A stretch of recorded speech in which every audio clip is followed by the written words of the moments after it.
지금 미국 주가가 제가 보기에는 너무 거품이에요. 미국의 S&P 500 앞으로 10년간은 연평균 상승률이 3%일 것이다. 내년 2분기에는 미국 경제가 마이너스 성장할 수도 있다. 트럼프가 결국 대통령이 되고 세계 무역, 경제 성장 다 위축되면서. 안녕하세요. 지식이 되고 돈이 되는 시간 부동산 클래스의 정재훈입니다. 자, 오늘은 서강대학교 경제대학원 김영익 교수님을 모셨습니다. 어서 오세요. 네, 안녕하십니까. 안 그래도 요즘 굉장히 어지러운 세계 정국이에요. 트럼프가 이제 당선이 이제 되면서 결국 세계 시장 그리고 우리나라 경제에 어느 영향을 미칠지에 대해서 굉장히 많이 생각을 하고 있거든요. 혹시 그 선거 총평에 대해서 한번 먼저 여쭙고 싶습니다. 트럼프가 지면 미국이 시끄럽고 트럼프가 이기면 세계가 시끄러울 것이다. 이런 전망을 했습니다만 트럼프가 결국 대통령이 되고 세계가 굉장히 시끄러워질 것 같습니다. 이거는 트럼프가 두 가지 슬로건을 내세웠거든요. 하나는 미국 우선주의, 하나는 마가라고 미국을 다시 위대하게. 미국은 다시 조금 좋아질지 모르겠습니다만 세계 무역, 경제 성장 다 위축되면서 세계는 참 어려워질 것 같습니다. 벌써부터 미국의 자산시장은 계속 경신을 하고 있고 사상 최고치로 우리나라 자산시장은 계속 또 위축되는 분위기더라고요. 일단 먼저 한번 미국 현재 경제 상황부터 한번 짚어주실 수 있을까요? 네, 미국 경제 현재는 굉장히 좋은 상황입니다. 작년에 미국 경제가 2.9% 성장했고요. 올해도 한 2.6% 이렇게 컨센서스가 나오고 있습니다. 네, 그러나 내년에는 1.9% 안팎으로 최근에 블룸버그 컨센서스가 그렇게 되어 있는데요. 내년에는 경제 성장률이 둔화된다는 겁니다. 왜냐하면 미국 GDP의 69%를 차지하고 있는 소비가 많이 증가했어요. 네, 그런데 소비 증가 속도가 너무 빠르다 보니까 지금 미국 가게들이 쓸 돈이 점차 줄어들고 있는 거죠. 네, 그래서 소비 증가세가 둔화되면서 내년에는 경제 성장률이 올해보다 많이 낮아질 것이다. 이게 시장 컨센서스인데요. 네, 저는 시장 컨센서스보다 더 낮으리라 보고 있습니다. 네, 특히 내년 2분기에는 미국 경제가 마이너스 성장할 수도 있다. 이렇게 보고 있는데요. 네, 저는 누가 대통령이 되든지 경제의 큰 흐름은 바꿀 수 없다. 네, 그렇게 보고 있는데요. 트럼프가 돼가지고 법인세이나 이런 걸 통해 가지고 조금 완화는 할 것 같습니다. 그러나 내년에는 미국 경제가 올해보다 조금 성장이 많이 둔화될 것 같습니다. 아, 네. 결국 미국 상황도 그렇게 녹록지는 않은 상황이겠네요. 그럼 트럼프가 경제 정책에 대해서 어떤 이슈를 먼저 시작을 할까요? 가장 중요한 게 관세일 것 같아요. 관세. 예. 트럼프 스스로도 자기를 관세맨, 테리프맨 이런 식으로 표현하거든요. 예, 그리고 이번에 그 대통령 선거 직전에 그 올스트리트 저널하고 트럼프가 인터뷰를 했는데요. 네, 사랑, 믿음 다음으로 자기가 제일 좋아하는 단어가 관세다. 예. 전 세계 관세를 많이 부과할 것 같습니다. 네, 그래서 미국의 수입 상품에 거의 관세를 20%까지 부과하겠다. 네, 특히 중국산에서는 60% 관세를 부과하겠다. 네, 이런 식으로 나오고 있고요. 관세를 부과하면은 미국 무역 적자는 좀 줄어들겠죠. 네, 그런데 미국 물가가 오를 수밖에 없을 것 같아요. 지금 월마트에 진열된 상품의 48%가 메이드 인 차이나 중국산이거든요. 네, 그런데 그거에다 중국산에다 관세를 60% 부과해버리면은 미국 물가가 오를 수밖에 없죠.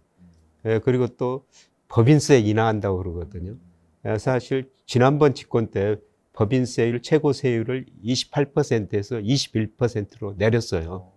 네, 그런데 이번에 또 15%로 더 내리겠다는 겁니다. 그러다 보면은 좀 물가가 오르고요. 요새 그 트럼프 트레이드라고 그래가지고 미국의 모든 가격 변수들이 올랐죠. 주가 오르고, 그 다음에 금리, 시장 금리 오르고요. 네, 그 다음에 달러 인덱스 오르고, 여기다 비트코인은 트럼프가 전략 자산을 하겠다. 그래가지고 지금 급등했지 않습니까? 네, 그런데 이런 것들이 제가 보기에는 지속성은 없을 것 같아요. 아까 말씀드렸지만 내년에 미국 경제 성장률 둔화되면 물가 상승은 낮아지고 그러면 시장금이 떨어질 수밖에 없죠. 지금 미국 주가가 제가 보기에는 너무 거품이에요. 예를 들어 가지고 실러 PER 주가 수익 비율이라고 있는데요. 그게 최근에 28배 정도 되더라고요. 장기 평균이 한 17배예요. 그리고 미국의 S&P 배당 수익률이 1.2%입니다. 장기 평균이 한 4.2% 정도 되거든요. 근데 미국 국채 수익률이 최근에 4.4%까지 올랐으니까 저 같으면은 미 주식 안 사고 미 국채 사겠어요. 그리고 제가 미국의 명목 GDP 이런 거로 평가해 보면은 미국 주가가 한 20% 이상 가대평가됐어요. 최근에 골드만삭스 장기 전망이 의미 있다고 보고 있거든요.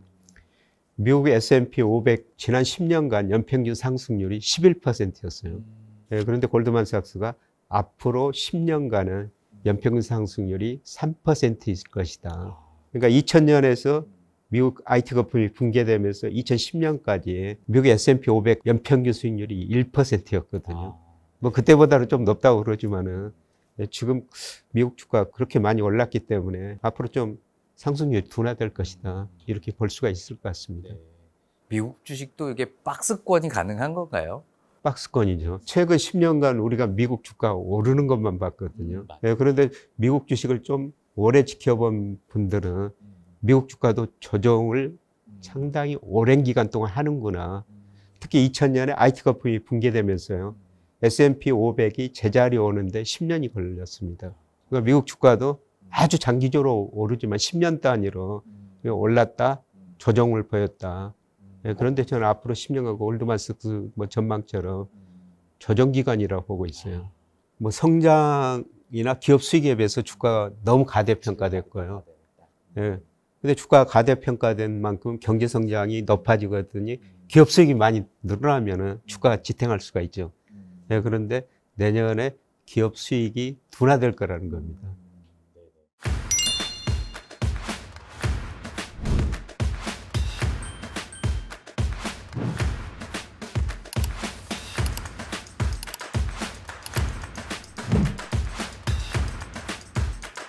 일단 뭐 미국이 뭐 고강도 관세 정책을 이제 펼칠 것 같은데 그러면 이제 엎친 데 덮친 격으로 세계 경제뿐만 아니고 우리나라 경제에도 더 큰 영향을 좀 줄 것 같거든요. 우리나라 안 그래도 무역으로 좀 먹고 사는 나라인데 어떤 영향을 좀 받을 수 있을지 혹시 예측하고 진단하고 계신 게 좀 있으실까요?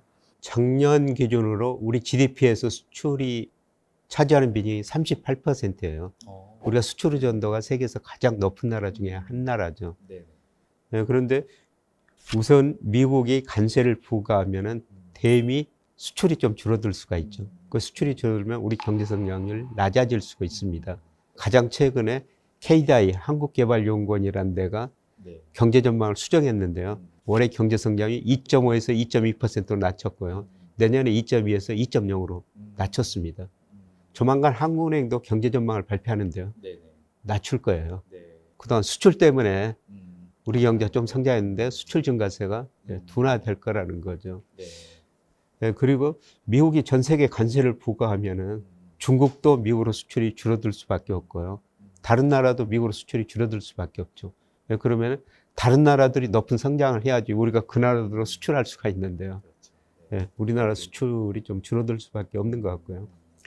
그러나 지나치게 좀 걱정할 필요는 없을 것 같아요. 우리 수출이 다변화돼 가지고 아세안 지역으로 한 17% 가고 인도 쪽으로 3% 가고 중동 4%, 남미 쪽으로 4%. 우리가 전 세계로 수출하고 있죠.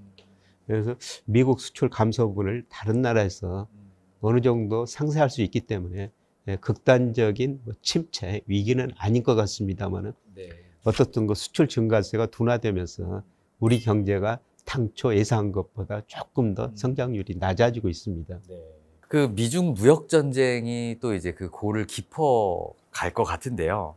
한국이 결국에는 미국과 중국의 싸움에서 가장 큰 타격을 입을 거다 이런 예측도 좀 많더라고요.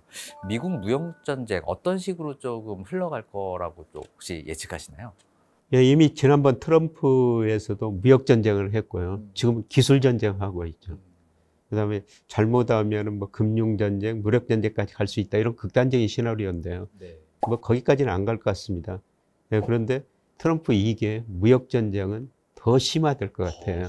트럼프가 중국산 관세 60% 부과하겠다고 그러지 않습니까? 특히 중국산 전기차한테는 100% 관세를 부과하겠다. 그런데 제가 생각에는 그거는 불가능한 일이에요. 아까 말씀드렸습니다만 월마트에 진열된 상품의 거의 절반 가깝게 중국산이라는 거죠. 그런데 거기다 관세를 그렇게 부과해버리면 미국 소비자들은 굉장히 힘들어져요. 그래서 지금 그 바이든 정부도 디커플링 하자. 중국하고 좀 이별해서 살자. 그래서 생각해봤더니 이별할 수가 없을 거라는 겁니다. 그걸 인도나 멕시코에서 한번 수입해보자. 그런데 가보니까 인도나 멕시코에서 수입하는 게 중간재가 중국산이더라는 겁니다. 그래서 디커플링은 안 되고 디리스킹. 그래서 중국하고 결별할 수는 없고 리스크만 좀 관리하자. 지금 바이든 정부의 정책방이 그거거든요. 네, 저는 트럼프도 디커플링은 할 수가 없다는 겁니다. 세계가 너무 많이 연결이 돼 있죠. 모든 게 중국이 끼어 있다는 겁니다. 그렇게 관세는 심하게 부과할 수는 없을 것 같은데요. 어떤 분들은 미중 패권 전쟁은 지난번보다 더 심화될 것 같고요. 트럼프를 견제할 사람들이 내각에도 있어야 되고 의회에도 있어야 되거든요. 근데 트럼프 말 잘 듣는 사람만 뭐 내각으로 지금 특히 중국한테 강력하게 나오는 사람들만 지금 뽑고 있다는 겁니다. 그리고 상원은 지금 공화당이 다수당이죠. 지금 하원은 최종 결정이 안 났습니다만 하원까지 공화당이 다수당이 될 거라는 겁니다. 그러면 트럼프가 행정, 입법권까지 좌지우지할 수가 있는 거죠. 저는 굉장히 걱정이 됩니다. 누군가 견제를 해줘야 되는데요. 견제해줄 사람이 없으면은 그냥 트럼프 독재로 가는 거죠. 결국에는 한국이 미국과 중국의 패권 전쟁 하에서 어떤 일방을 선택하라는 이런 강요도 좀 받을 것 같다는 느낌도 드는데 우리 한국 어떤 식의 스탠스를 좀 취해야 될까요? 뭘 좀 준비하면 될까요? 애교가 정말 중요한 것 같습니다. 양다리 애교가 쉽지는 않은데요. 우리는 미국도 중요하지만 중국도 중요하거든요. 그래서 뭐 양다리 애교를 거쳐야 되는데 트럼프가 우리보다는 중국을 더 견제할 거예요. 그래서 상대적으로 좀 이익을 볼 수가 있죠. 트럼프가 뭐 대통령 당선되고 나서 우리나라가 조선업에 협조를 요청했지 않습니까? 그리고 전 세계가 중국의 전기차를 굉장히 무서워하고 있거든요. 미국 그 테슬라나 GM 회장 같은 이런 사람들도 중국의 전기차 별거 아니야 그랬는데 이 사람들이 작년부터 완전히 생각이 바뀌었어요. 중국의 전기차가 미국 시장 들어오면은 미국 자동차 산업이 파멸을 맞이할 것이다. 그리고 중국 전기차 때문에 독일도 폭스바겐 같은 데서 일부 공장 폐쇄해야 된다는 거 아닙니까? 중국 전기차 때문에 전 세계가 영향을 받는다는 겁니다. 그래서 아마 미국이 중국 전기차를 많이 견제할 것 같고요. 그리고 자기들도 전기차 키우지 않으면 전 세계 시장에서 시장을 잃죠. 키울 수밖에 없어요. 그래서 중국 전기차 견제하는 그 틈바구니에 미국 시장에서 어느 정도 그 시장 점유율을 좀 회복할 수는 있을 것 같습니다. 자, 그럼 이제 2025년 얼마 남지 않았는데 이제 세계 경제를 뒤흔들 어떤 변수로 혹시 교수님은 어떤 부분 좀 유념해서 보시나요? 네, 가장 중요한 게 미국 우선주의. 아까 관세를 부과하면 세계 무역이 축소될 수밖에 없고 세계 경제 성장 둔화될 수밖에 없을 것 같습니다. 네, 그리고 지정학적 리스크들이 여기저기서 또 발생할 것 같아요. 과거에는 미국의 힘이 굉장히 컸기 때문에 다 미국 눈치 보면서 서로가 전쟁 못 했거든요. 네, 그런데 가만히 보니까 미국이 이라크에서 소득 없이 나갔고 그 다음에 파키스탄 이런 데서도 뭐 별 소득 없이 미국이 나갔거든요. 그래서 미국의 힘이 상대적으로 축소되고 있구나. 그래서 러시아가 저는 우크라이나를 공격했다고 생각하고 있고요. 하마스가 이스라엘 공격했다고. 그런데 트럼프가 지네들끼리 알아서 싸우든지 말든지 좀 간섭을 덜 하겠다는 거죠. 그렇게 되면은 여러 군데서 지정학적 문제가 발생할 수 있을 것 같고요. 제가 이제 가장 크게 우려하는 거는 요새 그 대만에서 중국 침공 드라마가 나와가지고 대만 사람들이 거기에 열광하고 있대요. 그래서 그게 가장 큰 리스크고요. 중국 대만의 전쟁. 그리고 남북 관계도 심각하게 진행되고 있지 않습니까? 내년에 그 지정학적 문제들이 여기서 좀 터질 수가 있을 것 같습니다. 그게 가장 큰 문제. 예.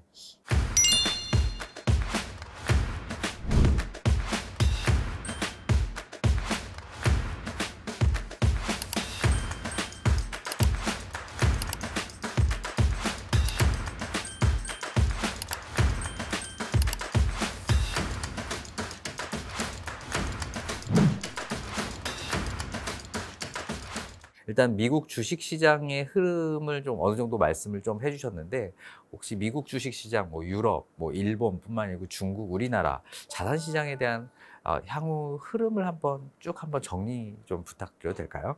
제가 여러 가지로 평가해 보니까 가대평가된 나라가 미국이고요. 예, 그 다음에 일본도 조금 가대평가됐어요. 예. 일본 올해 저 경제 성장률이 0%고, 물론 물가가 오르다 보니까 명목 성장률은 상당히 높습니다만 좀 가대평가됐고요. 제일 저평가된 게 우리나라, 예, 그 다음에 중국, 인도. 예. 저 앞으로가 달러 인덱스가 어떻게 될 것인가, 이게 가장 큰 관심사거든요. 달러 인덱스에 따라 가지고 달러가 강세되면 미국 주가가 상대적으로 많이 올랐고요. 달러 인덱스가 하락하면은 이머징 마켓 주가가 상대적으로 더 올랐거든요. 근데 트럼프가 당선되면서 달러 인덱스가 좀 100에서 지금 106 안팎까지 올랐죠. 예, 그런데 저는 중기적으로 달러 인덱스가 하락할 가능성이 높다고 보고 있습니다. 뭐 여러 가지 이유가 있지만 내년에 미국 경제 성장을 둔화되면서 미국 금리 떨어진다. 예, 그 다음에 IMF가 2029년까지 세계 경제 전망을 하면서요, 세계 GDP에서 미국 비중 축소, 미국 비중 축소될 때 달러 약세거든요. 예, 그 다음에 미국의 대순부채가 25조 5천억 달러 정도 돼요. 근데 이거를 외국인들이 미국 기업에 직접 투자해주고 외국인들이 미국 채권 사서 견디고 있거든요. 근데 그 돈들이 조금이나 덜 들어가면 달러가 약세될 수밖에 없고요. 그 다음에 전 세계 중앙은행이 달러 보유를 계속 줄이고 있어요. 2000년에 달러 보유 비중이 71%였습니다. 근데 올 2분기 보니까 58%로 줄어들었죠. 이번 러시아 우크라이나 전쟁 보면서요, 세계가 달러만 많이 가지고 있어서는 안 되겠다, 이런 생각을 하고 있는 겁니다. 미국이 달러를 무기화하고 있는 거죠. 그래서 전 세계 다른 나라들도 미국 눈에 벗어나면은 우리 달러 못 사용할 수 있구나. 특히 그 중국이 미 국채를 팔고 계속 금을 사고 있어요. 이런 거로 보면은 저는 중기적으로는 달러 약세다. 그러면 미국 주가보다는 이머징 마켓 주가가 상대적으로 더 오른다는 거죠. 그래서 저는 인도, 중국, 뭐 베트남, 우리나라 이 비중을 좀 늘려야 된다고 생각하고 있어요. 최근 그 10년 동안 미국 주가만 많이 오르다 보니까 미국 주식을 정말 많이 투자하고 있는데요. 근데 저는 내년 이후는 아닐 거라는 겁니다. 미국 비중을 좀 줄이고 이머징 마켓 비중을 늘리는 게 좋을 것 같습니다. 그럼 개인들이 이런 어떤 해외 시장에서의 자산을 좀 축적하기 위해서는 뭐 직접 투자 말고 이런 펀드나 간접 투자로 접근하는 게 조금 나을까요? 엔비디아나 테슬라 이런 주식 투자해가지고 그동안 이익을 많이 보셨죠. 그런데 이런 주가도 저는 가대평가됐다고 보고 있고요. 그런데 중요한 거는 우리가 해외 기업 분석할 뭐 제대로 된 능력은 좀 덜 갖춘 것 같아요. 외국 애널리스트 분석한 자료는 볼 수가 있습니다만, 그래서 해외 투자할 때는 저는 뭐 펀드나 그 다음에 ETF 뭐 이런 거를 적극적으로 좀 활용하시는 게 좋을 것 같습니다. 뭐 국내와 해외 자산의 어떤 비중 같은 거는 뭐 어느 정도가 좀 나을까요? 저는 우리 주가가 세계에서 제일 저평가됐다 이런 말씀을 드렸습니다만, 주식 같으면은 우리 주식을 한 60, 해외 주식 한 40% 하고요. 해외 주식 중에서도 인도, 중국, 뭐 베트남 비중을 좀 늘리시는 게 좋고요. 미국 비중을 좀 주시는 게 좋을 것 같고요. 그 다음에 우리가 좀 채권도 투자해야 되죠. 미국 10년 국채 수익률이 최근에 4.4%까지 올랐거든요. 근데 저는 트럼프가 우리한테 채권 살 기회를 주고 있다, 이렇게 생각하고 있는데요. 트럼프가 대통령 되면은 감세하고 경제 성장하고 관세 부과하면 물가가 오를 것이다. 근데 아까 말씀드렸지만 중국하고 디커플링 할 수 없다는 거죠. 디리스킹 쪽으로 갈 거라는 겁니다. 그리고 내년에 미국 경제 성장이 순환 주기로 보면은 떨어질 거라는 겁니다. 그러면 금리도 떨어질 수밖에 없죠. 그래서 저는 오히려 그 채권 투자 기회다. 사실 우리가 뭐 작년부터 채권 사십시오 이런 말씀을 드렸는데요. 다시 그 채권 투자할 좋은 기회라고 생각하고 있습니다. 그러면 주식과 채권의 비중은 한 어느 정도로 가져가는 게 좋을까요? 그거는 이제 투자 성향에 따라 다를 것 같아요. 저 같으면은 오랫동안 주식시장에 근무했으니까 저 같은 경우는 한 60대 40 정도.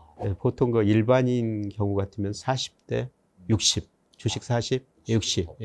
조금 더 안정형을 추구하시는 분들, 그런 분들 같은 경우는 저는 80% 정도 지금 채권 투자하셔도 좋은 시기라고 보고 있습니다.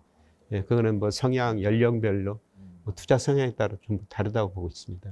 아시아 국가 채권 중에서 또 인도 채권을 또 추천하시는 분들이 계시더라고요. 아시아 채권 시장 분위기는 좀 어떨까요? 예, 전 세계가 지금 금리 인하 추세죠. 지금 미국이 금리를 인하하니까 이머징 마켓도 금리를 인하할 여지가 있는 거거든요.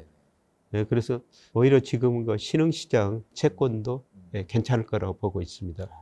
예, 그런데 제가 말씀드리고 싶은 거는 해외 채권 하실 때는 반드시 환율이라는 요소를 고려해야 되거든요. 예, 우리가 몇 년 전에 브라질 채권을 엄청 많이 샀는데 브라질 통화 가치가 떨어지니까 손해를 많이 받지 않습니까? 예, 그래서 우리가 해외 채권 사실 때는 반드시 환율을 고려해야 된다. 우리 원화달 환율이 최근에 1,400원 넘었습니다. 제가 보기에는 우리 원 가치가 지나치게 저평가돼 있어요. 해외 채권 샀다가 또 원화 가치가 올라버리면은 해지가 안 된 채권이라면은 한차 손을 입을 수가 있거든요. 예.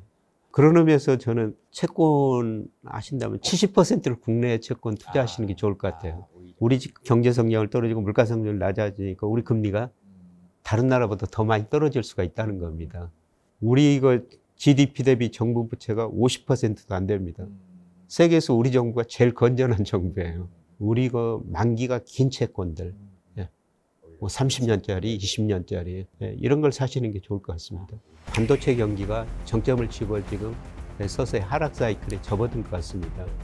그리고 삼성전자 내부적으로도 이런 의미에서 SK 하이닉스 주가가 달러 인덱스가 장기적으로 하락할 거라는 겁니다. 조금 저 리스크를 관리할 수 있는 분이라면은